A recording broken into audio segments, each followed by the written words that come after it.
Hey guys, welcome back to another movie review. Today I'm going to be talking about a film which, from what I've heard, not many people like, but I think people should give it a chance because it was actually a pretty decent film. This film has been recommended by a few people, but namely my girlfriend, who, by the way, has a channel called Cap Views on YouTube here. I will link her channel down below, so feel free to check her out. She does movie reviews, she does trailer reviews, she does movie commentaries. She's really good at what she does, so please check her out, and I'm going to link her down below. So, today, I Care a Lot. Now, this film, before I jump into it, I'm going to tell you, annoyed me right in the beginning, but only for the first 10 minutes or so of the film. I was super annoyed. I wasn't happy with what I was seeing, which I'll explain in a minute. I turned it off and I was like, I'm done. I'm not watching this. Myself 5 minutes, and I sat there and I was like, it can't be that bad. There has to be more to this film. So I ended up going and watching it further. So we're going to talk about I Care a Lot. Now, I Care a Lot is an Amazon original film, and I do believe it came out on Netflix as well. We have five main actors in this film.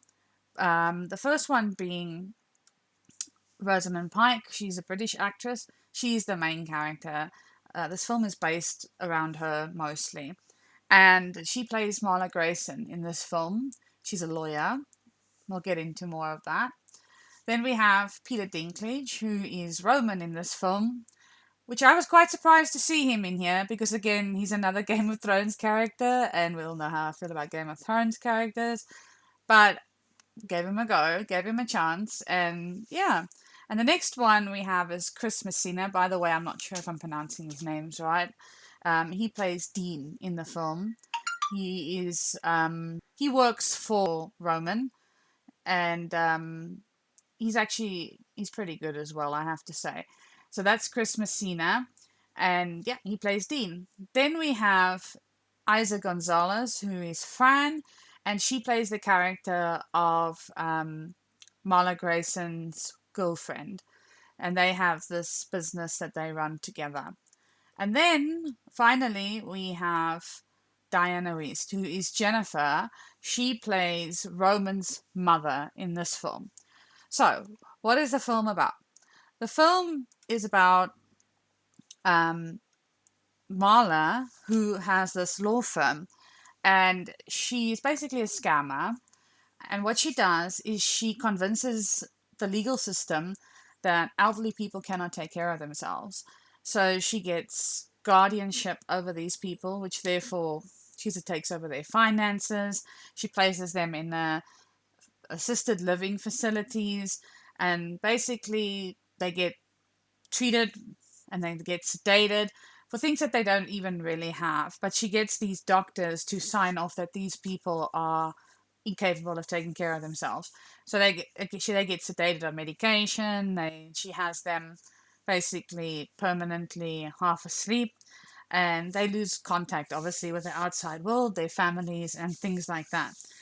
And then what she does is she sells off all their assets and their homes and their cars, and basically uses that money to pay for the assisted living and keeps the proceeds of the money.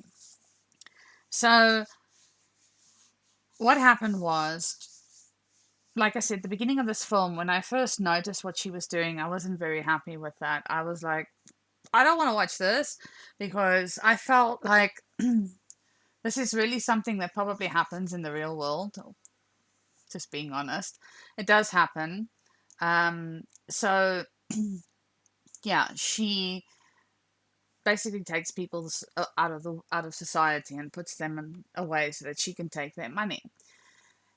So she had done this with a few people, and in the film, one of her assisted living patients or people that she was guardian over died, and she needed to find somebody else. So what had happened was she did some digging on another elderly lady, which happened to be Diane West, which is Jennifer.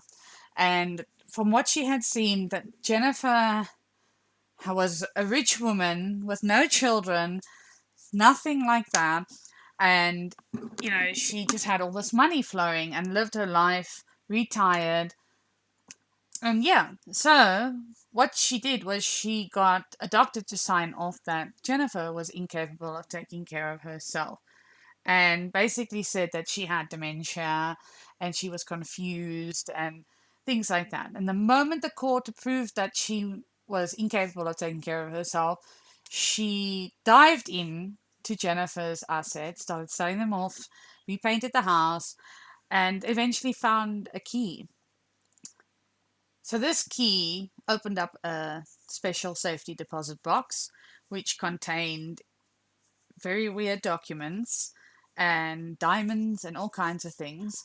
And what happened was her and so basically Marla and her girlfriend, which was Fran, decided to hide, obviously the diamonds. And what they didn't realize was that Jennifer was actually a part of something bigger. And so that something bigger was the fact that she did, in fact, have a son named Roman who is involved in the gang. So what we have here now is two villains, essentially. Somebody who's a scammer and somebody who's a gangster.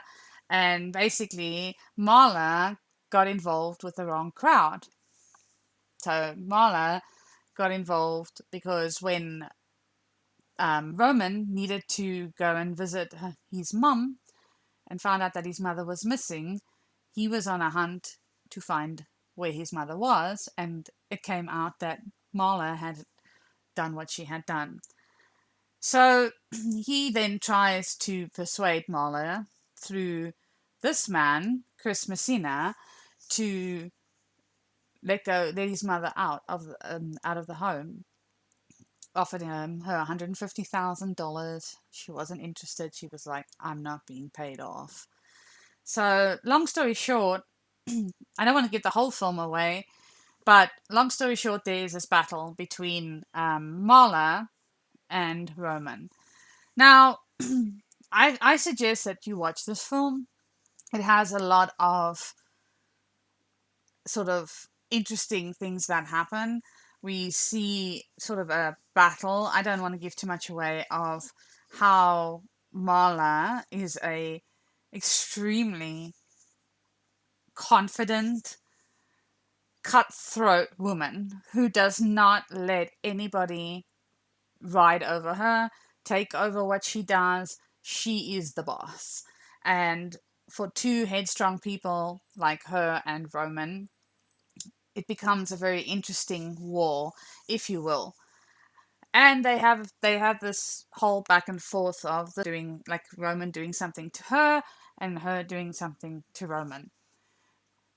This film was really good. I At the end of the film, I was hoping to see more.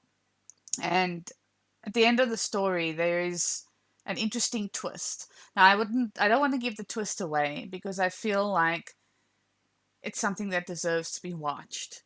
So there is a twist at the end of the film, but there are some really good scenes. Like, one of my favorite scenes in the film is where they try to persuade Marla to let go of Jennifer, and she refused. Well, let's just say Marla ended up in a lake. She walked out of that lake, and she was so tough. Like, she was like, I'm not having it.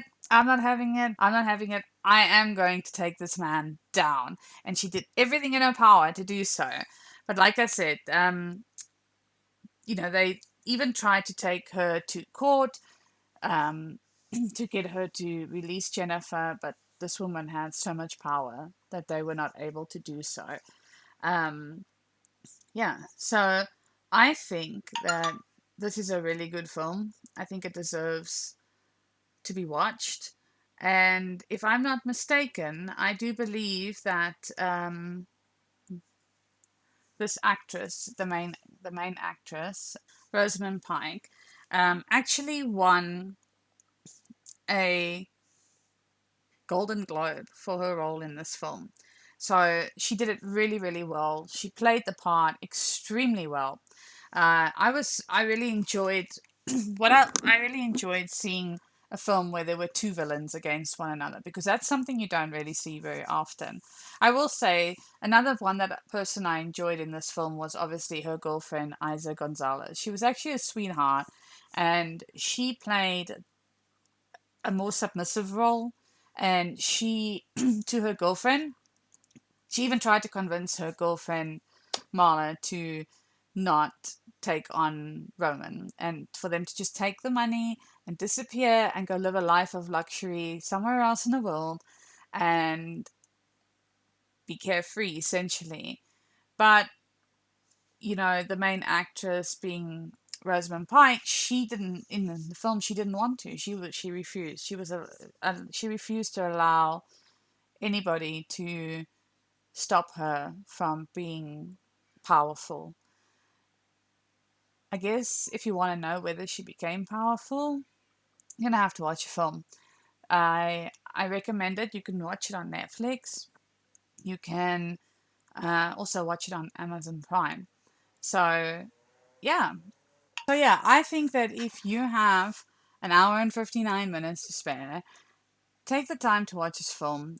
It might make you angry in the beginning, but stick through it. It's definitely worth a watch. I thoroughly enjoyed it, and I hope that they would make a second one. I don't believe that they are, but I I think that it's interesting to see a different perspective, a different way of always having a hero, a different version of a film instead of always having a hero. And in this case, we have two villains against one another, a scamming lawyer and a gangster. So, yeah, guys, thank you guys for watching. I hope you enjoyed another review. I'm possibly going to do another few of these. I'm also going to do some series, so be ready to check that out. Hit the notification bell. As a reminder, I'm going to be linking Cat Views down below. Check her out. She does awesome videos. I love her movie commentaries. Those are my favorites. She knows that. As well as her trailer reactions and her movie reviews. So yeah, guys, thank you for watching, and I'll see you all in the next one. Bye.